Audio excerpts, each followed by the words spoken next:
నమస్తే, welcome to మనం TV. నేను వలి. ప్రస్తుతం లైవ్ లో జాయిన్ అయ్యారు మాజీ పోలీసు ఉన్నతాధికారి రెడ్డన్న గారు. వారితో మాట్లాడదాం. రెడ్డన్న గారు నమస్కారం సార్. నమస్కారం అండి. రెడ్డన్న గారు, ఏపీ ముఖ్యమంత్రి వైఎస్ జగన్ మీద రాళ్ల దాడి జరిగింది. అంటే ఒక పోలీసు ఉన్నతాధికారిగా మీరు చెప్పండి సార్, గతంలో కూడా ఆయన మీద కోడి కత్తితో దాడి జరిగిన ఘటన మనకు తెలుసు. ఇప్పుడు ఆయన బహిరంగ సభలో ప్రజల మధ్యకు వచ్చి ఆయన ప్రసంగం చేస్తుంటే, ప్రజలకు అభివాదం చేస్తుంటే ఎవరో గుర్తు తెలియని వ్యక్తులు రాళ్లు విసిరారు. ఆయన నుదుటికి గాయమైన పరిస్థితి కనిపిస్తోంది. అంటే ఎలా చూడాలి సార్? భద్రతా వైఫల్యం భావించాలా దీన్ని? ఇప్పుడు జనరల్ గా మనం చూడండి, రాజీవ్ గాంధీ అసాసినేషన్ తీసుకోండి. ఆయన ఎలక్షన్ టైంలో ఎలక్షన్ క్యాంపెయిన్ కోసమని పెరంబరదూరులో ప్రయాణిస్తూ ఉంటే ఆ టైంలో ఈ ఎవరైతే ఉన్నారో ఆయన్ని క్షుణ్ణంగా చంపాలని పథకం వేసుకొని బాంబు అమర్చుకొని తను తాను అమర్పించుకొని చంపేశారు కదా. సో అది భద్రతా వైఫల్యం అని దాన్ని అనొచ్చు. ఇక్కడ ఏమైతుందంటే వందల కొద్ది జనాలు ఉంటారు, వేల సంఖ్యలో. ఓ విధంగా చెప్పాలంటే కొన్ని సందర్భాల్లో పబ్లిక్ మీటింగ్ లో లక్షల్లో ఉంటారు. వాళ్ళందరినీ క్షుణ్ణంగా తనిఖీ చేయాలి అంటే దుస్సాధ్యం, చాలా కష్టం అది. కాకపోతే ఒకటి, రాత్రిపూట గాని పైన ఇటువంటి పబ్లిక్ మీటింగ్ లో పోయేటప్పుడు ఆ షీల్డ్స్ ఏదైతే ఉంటాయో, అంటే విఐపి భద్రతకు సంబంధించి చుట్టుపక్కల ఉన్న సెక్యూరిటీ వాళ్ళు మామూలుగా బుల్లెట్ ప్రూఫ్ షీల్డ్స్ లేకపోతే ఈ స్టోన్స్ అట్లాంటివి తగలకుండా పెట్టుకునే షీల్డ్స్ పెట్టుకుని, బహుశా ఆయన బస్ పైకో లేకపోతే ఇట్లాంటి సందర్భం అంటే అక్కడ ఏమీ ప్రొటెక్షన్ ఉండదు. మరీ భద్రత ఎక్కువగా ఉండాలి, ఆయన థ్రెట్ ఉంది అనేటువంటి అభిప్రాయం ఉంటే బుల్లెట్ ప్రూఫ్ గ్లాసులు చుట్టూ అరేంజ్ చేసి ప్రసంగించవచ్చు. ఇందిరాగాంధీ చాలా సందర్భాల్లో ఆ విధంగా చేశారు. నేను 1983లో నాన్ కంట్రీస్ కాన్ఫరెన్స్ లో we are one of the security officers there. అప్పుడు మేడం ప్రసంగం చేసే టైంలో బుల్లెట్ ప్రూఫ్ షీల్డ్ ద్వారా ఆమె ప్రసంగించారు. సో ఆ విధంగా చేసిండొచ్చు. కానీ ఇక్కడ పబ్లిక్ మీటింగ్ కాబట్టి ఆయనకు థ్రెట్ అంతగా లేదు కాబట్టి ఎట్లా భద్రత ఉంటుంది కాబట్టి వాళ్ళు కొంచెం జాగ్రత్త తీసుకొని ఇట్లా షీల్డ్ లాంటివి ఏదైనా ఏర్పాటు చేసి ఉంటే డెఫినెట్ గా ఈ చిన్న గాయం కూడా తగిలేది కాదు. బహుశా ఇప్పుడు దాడి జరిగిన తర్వాత కూడా ఆయనకి తలకి చిన్నపాటి గాయం అయిన తర్వాత కూడా ఖర్చు పెట్టి ఇట్లా రుద్దే కార్యక్రమం చేస్తున్నారు తప్ప అక్కడ ఉన్నటువంటి సెక్యూరిటీ ఆఫీసర్స్ ఎవరు కూడా ఆయన్ని కమ్మేసి పూర్తిగా విజిబుల్ లేకుండా చూసే ప్రయత్నం చేయలేదు. మీరు ఇంతకుముందు బుల్లెట్ ప్రూఫ్ షీట్స్ అంటున్నారు, దాన్ని కనీసం పెట్టి తర్వాత అయినా కొద్దిపాటి చర్యలన్నా తీసుకుంటే బాగుండేది అని చెప్పి ఒక చర్చ జరుగుతోంది.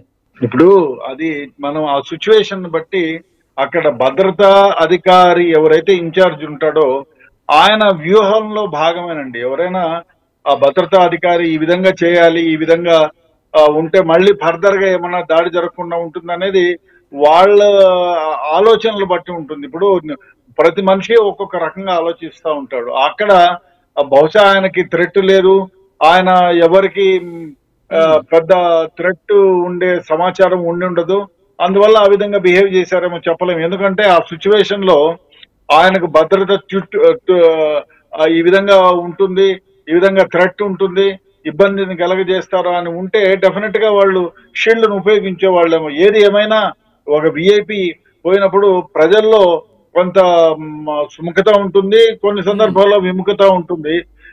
అటువంటప్పుడు షీల్డ్ లాంటివి అంటే అప్పుడు కొట్టిన తర్వాత అయినా ప్రసంగించేటప్పుడు దూరంగానే, ఇప్పుడు ఒక రాయి విసరంగానే ఇంకో రెండో రాయి విసురుతాడేమోనని అటువైపుగా షీల్డ్ ను అడ్డం పెట్టి ఉంటే బాగుండేది. అది జరగలేదు.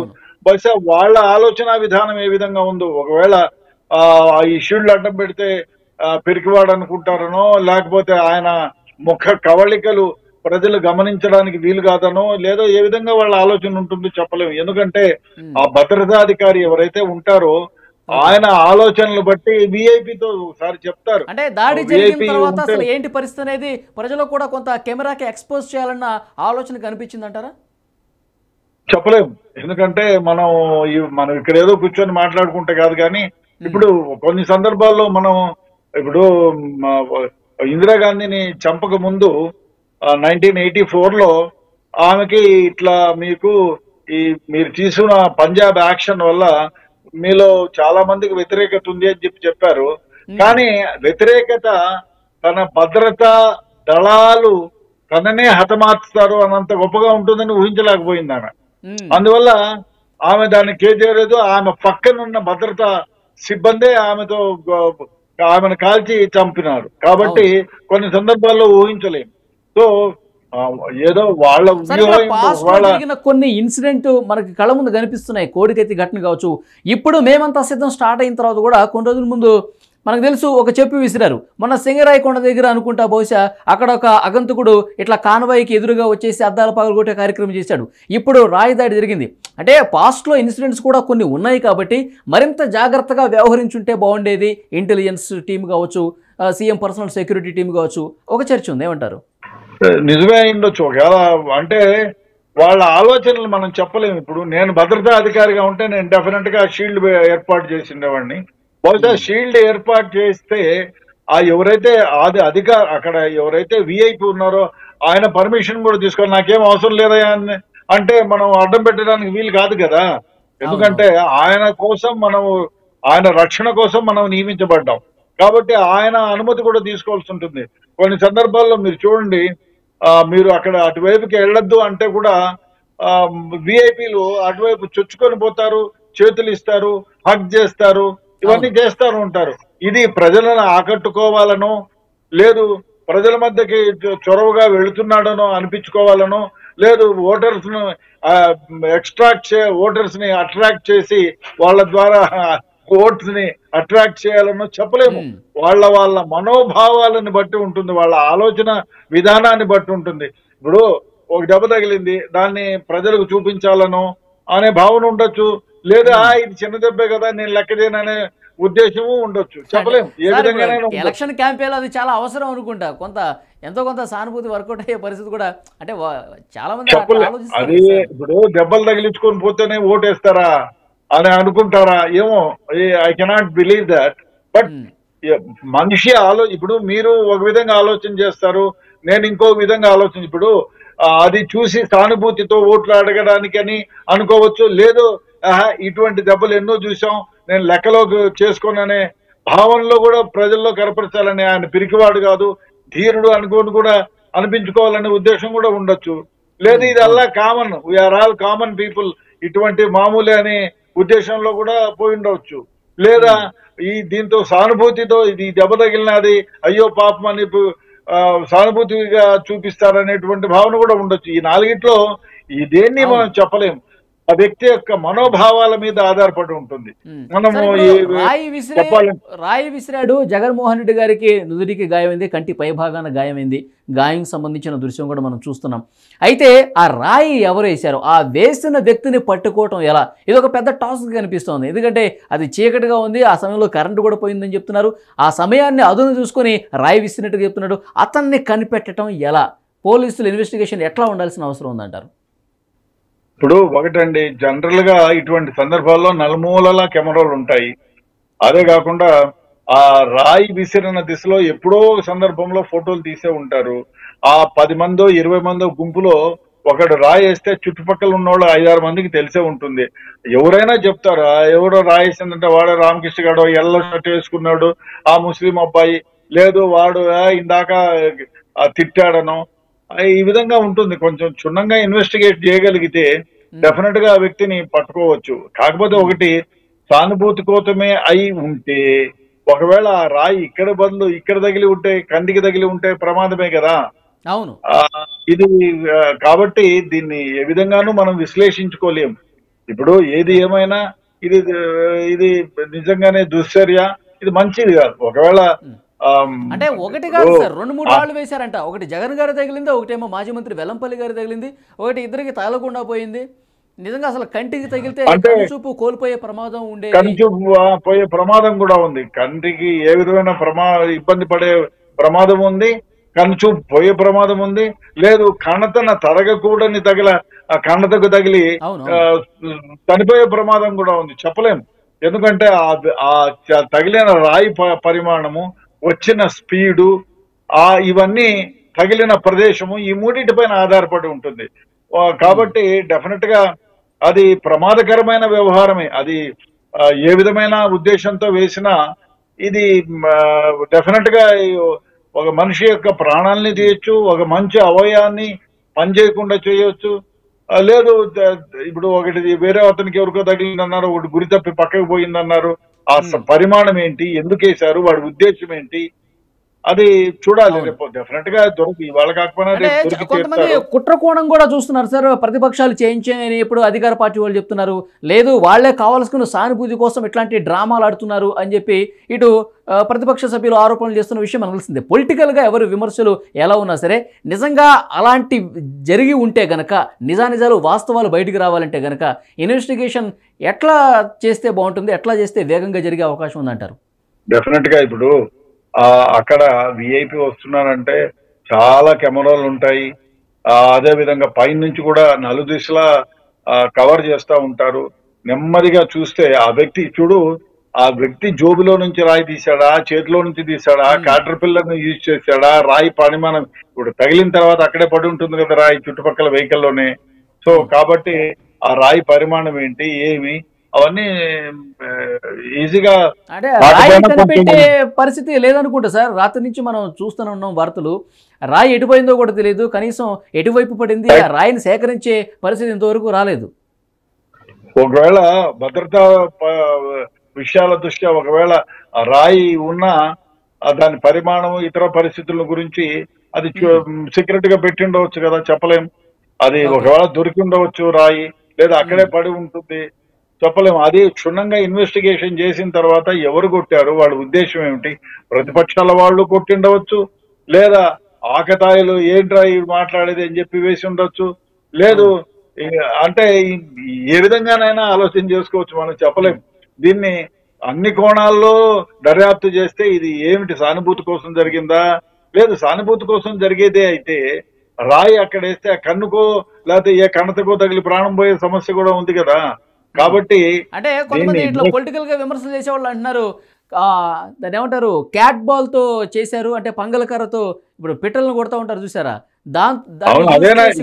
కనిపిస్తుంది. కరెక్ట్ గా గురి చూసి కొట్టారు, చాలా మంచి ట్రైనింగ్ ఇచ్చారు, కంటికి తగలకుండా పైన కింద బాగా కొట్టగలిగారు అని చెప్పేసి ఇట్లా విమర్శ చేస్తారు. ఏమంటారు? అదే సరే, వాళ్ళు చెప్పిందే నిజం అనుకుందాం. ఈయన ఆ టయానికి తల కింది కొంచెం లేకపోతే పైకి లేపో ఉంటే ఆ గురి తప్పి కంటికి పోయేది కదా.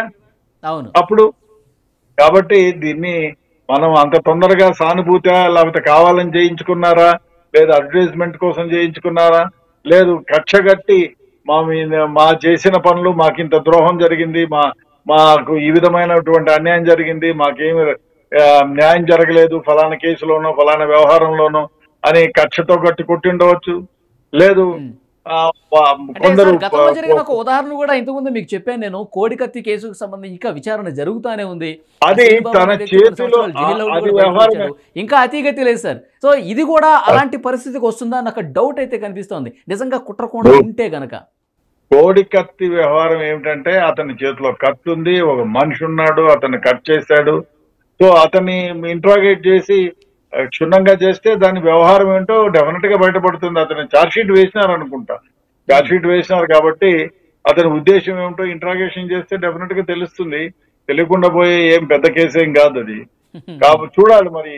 ఆ కోడికత్తి వ్యవహారం వేరే, ఎందుకంటే అతని చేతిలో ఉన్న నైఫ్ కోడికత్తి చిన్నదో పెద్దదో కానీ అది తగిలే భాగం, కోసే భాగం అతని గురి తప్పిన పక్కకు పోయినా అది వైటల్ పార్ట్ కాదు. బట్ హియర్ తల ఈజ్ ఎ వైటల్ పార్ట్, కన్ను ఈజ్ ఎ వైటల్ పార్ట్. కాబట్టి డెఫినెట్ గా అంత అంటే సానుభూతి కోసం చేయించారా అనే దృష్టి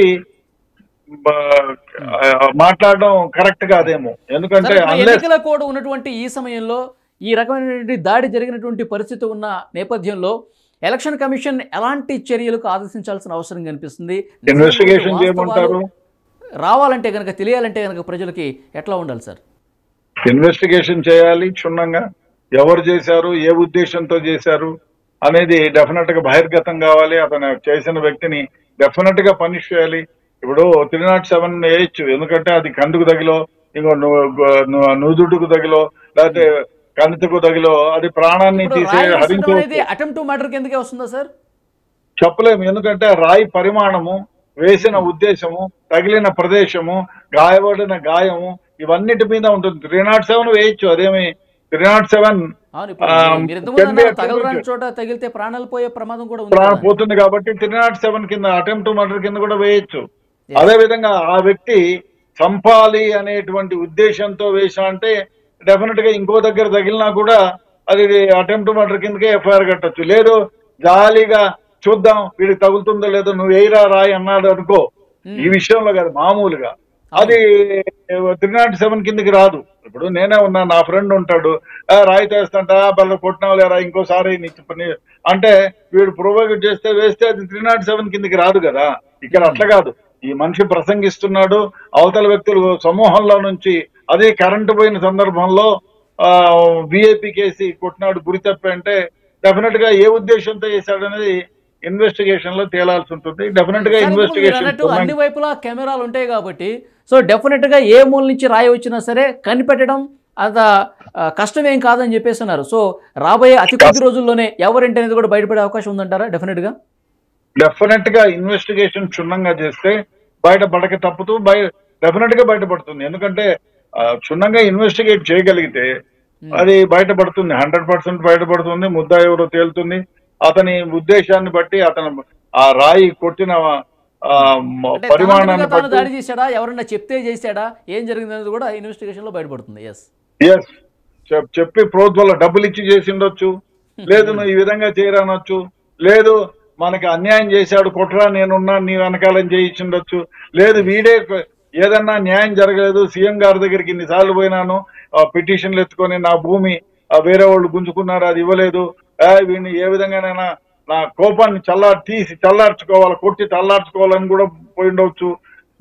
చెప్పలేం, అది ఆ మనిషిని పట్టుకున్న తర్వాత ఇన్వెస్టిగేషన్ చేస్తే డెఫినెట్ గా అది ఏంటో తెలుస్తుంది. లేకపోతే మనం చెప్పలేం, అది చంపాలనే ఉద్దేశంతో చేయిండొచ్చు, లేదు ఇంక మీదట ఇటువంటి ప్రచారానికి రాకూడదు ఇంట్లో దాక్కోవాలనే ఉద్దేశంతో చేసి ఉండొచ్చు, లేదు ఏసీ సానుభూతిని క్రియేట్ చేయమని చెప్పి చేసిన కూడా చేయిండొచ్చు.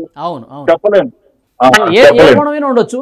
సో ఇన్వెస్టిగేషన్ లో పూర్తిగా అసలు వాస్తవాలు అనేది బయటపడే అవకాశం కనిపిస్తుంది. సో వేగవంతంగా విచారణ కూడా చేయాల్సిన అవసరం అయితే కనిపిస్తుంది. మంచి సమాచారం ఇచ్చారు సార్, థ్యాంక్ యూ రెడ్డి గారు.